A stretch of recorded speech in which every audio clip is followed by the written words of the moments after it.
नमस्कार, मैं कृष्णानंद सिंह आप सभी का इस चैनल पर स्वागत करता हूं। क्लास 10th भौतिक विज्ञान के प्रकाश का अपवर्तन के VVI 1 लाइन ऑब्जेक्टिव प्रश्नों को लेकर उपस्थित हूं। इस चैप्टर से प्रायः हर प्रतियोगिता परीक्षा में प्रश्न पूछा जाता है, तो आइए चले एक एक कर उन प्रश्नों का रिमाइंड करते हैं। प्रथम प्रश्न, प्रकाश का अपवर्तन क्या है? तो यह एक माध्यम से दूसरे माध्यम में प्रवेश करना प्रकाश का अपवर्तन कहलाता है। अर्थात यदि प्रथम माध्यम सघन हो और दूसरा माध्यम विरल, तो उसमें प्रवेश करने की घटना प्रकाश का अपवर्तन कहलाती है। दूसरा प्रश्न, एक सघन और एक विरल माध्यम का उदाहरण दें। तो कांच एक सघन माध्यम है और हवा एक विरल माध्यम है।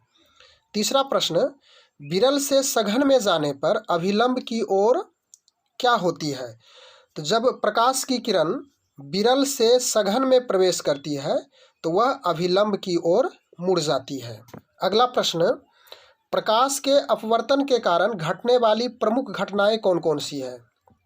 तो पहली घटना है रात्रि में तारों का टिमटिमाना। दूसरी घटना, पानी में सिक्का ऊपर उठा हुआ दिखना। अगली घटना, जल में डूबी हुई सीधी छड़ यानी अंशतः डूबी हुई सीधी छड़ टेढ़ी दिखाई पड़ना। सूर्योदय और सूर्यास्त के समय वास्तविक स्थिति में नहीं दिखाई पड़ना। अगला प्रश्न, प्रकाश का पूर्ण आंतरिक परावर्तन क्या है? तो यह पूर्ण आंतरिक परावर्तन के अंतर्गत 100% यानी कि 100% प्रकाश का परावर्तन हो जाता है। अगला प्रश्न, क्रांतिक कोण कितना होता है? क्रांतिक कोण क्या है? तो यह 90 डिग्री होता है क्रांतिक कोण। अपवर्तनांक क्या है? तो अपवर्तनांक mu equal to 1/sin c होता है, जहाँ पे c क्रांतिक कोण कहलाता है। आठवां प्रश्न, अपवर्तन कोण का अधिकतम मान क्या हो सकता है? तो अपवर्तन कोण का मैक्सिमम वैल्यू 90 डिग्री होती है। अगला प्रश्न, पूर्ण आंतरिक परावर्तन में प्रतिबिंब होता है।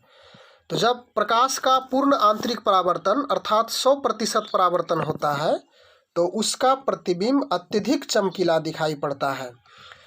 साधारण दर्पण में प्रकाश का परावर्तन का 85% ही हो पाता है और शेष 15% उसका अवशोषण हो जाता है। अगला प्रश्न है, शून्य में प्रकाश की चाल और उस माध्यम में प्रकाश की चाल का अनुपात क्या कहलाता है? तो यह अपवर्तनांक कहलाता है। पानी का अपवर्तनांक और क्रांतिक कोण कितना है? तो पानी का अपवर्तनांक 1.33 और क्रांतिक कोण 48.5 डिग्री होती।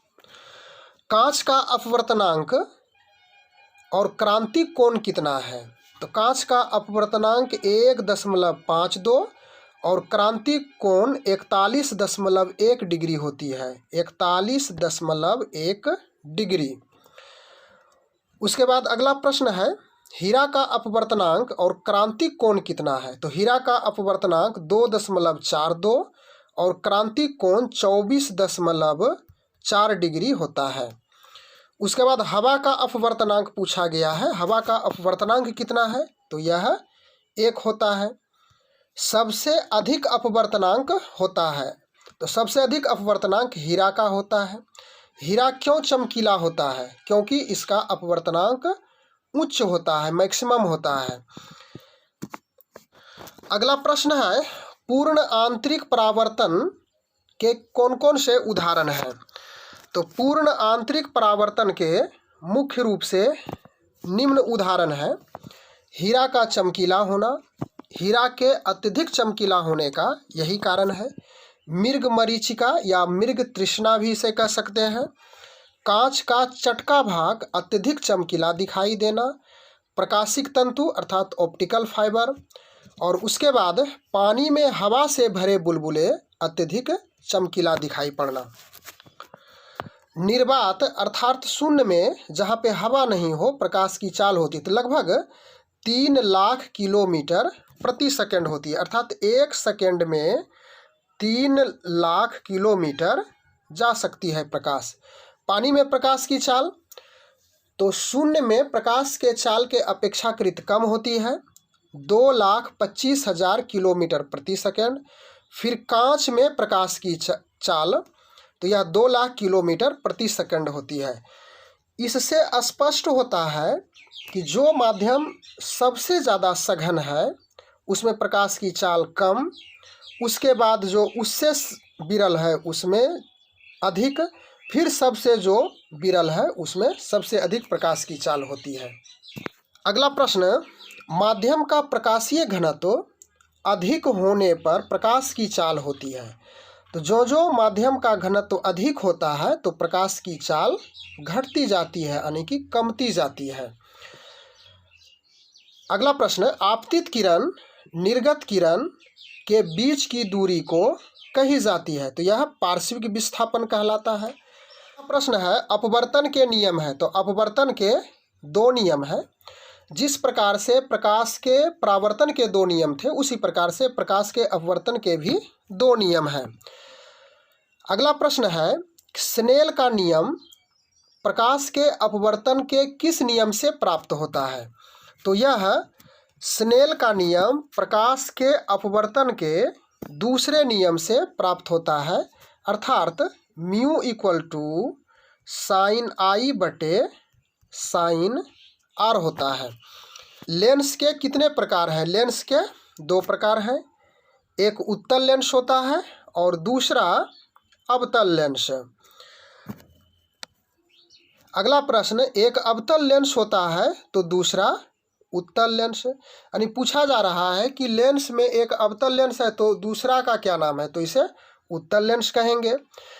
किस लेंस को अभिसारी लेंस कहा जाता है? तो उत्तल लेंस को हम अभिसारी लेंस कहेंगे और किस लेंस को अपसारी लेंस कहा जाता है? तो अवतल लेंस को अपसारी लेंस कहा जाता है। प्रतिबिंब के कितने प्रकार हैं पूछा जा रहा है। प्रतिबिंब के प्रकार हैं, तो प्रतिबिंब के 2 प्रकार हैं, एक वास्तविक और दूसरा काल्पनिक। अगला प्रश्न, वास्तविक प्रतिबिंब हमेशा होता है। तो वास्तविक प्रतिबिंब वस्तु के अपेक्षा हमेशा उल्टा होता है और इसका जस्ट विपरीत काल्पनिक प्रतिबिंब हमेशा होता है, तो यह वस्तु के अपेक्षा सीधा ही होता है।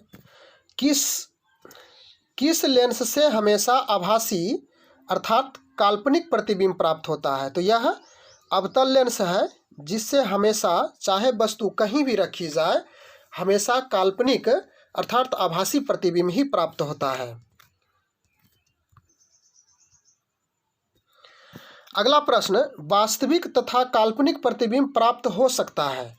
तो वास्तविक भी और काल्पनिक भी प्रतिबिंब प्राप्त करने के लिए उत्तल लेंस की आवश्यकता होती है। इससे हम वास्तविक और काल्पनिक दोनों प्रकार के प्रतिबिंब प्राप्त कर सकते हैं। अगला प्रश्न, उत्तल लेंस की फोकस दूरी होती है, तो इसकी दूरी हमेशा धनात्मक होती है, पॉजिटिव होती है, यानी F इक्वल टू पॉजिटिव। अगला प्रश्न, अवतल लेंस की फोकस दूरी होती है, तो इसकी फोकस दूरी हमेशा ऋणात्मक होती है, निगेटिव। प्रतिबिंब की ऊंचाई और वस्तु की ऊंचाई के अनुपात को क्या कहा जाता है? तो यह आवर्धन कहलाता है, अर्थात M इक्वल टू H'/H। अगला प्रश्न है, लेंस सूत्र है। तो लेंस सूत्र 1/v - 1/u equal to 1/f होता है, जिसमें u भी f का सामान्य अर्थ है।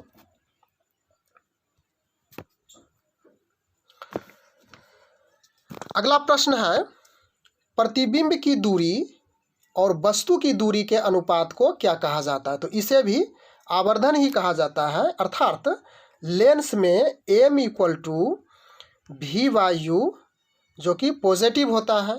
और अंतिम प्रश्न है, लेंस की क्षमता का एसआई मात्रक क्या है? तो लेंस की क्षमता का एसआई मात्रक डायोप्टर होता है। और अंत में, यदि चैनल पर आप पहली बार आए हैं तो सब्सक्राइब कर बेल आइकन को जरूर प्रेस कर लेंगे। Thanks for watching, good bye.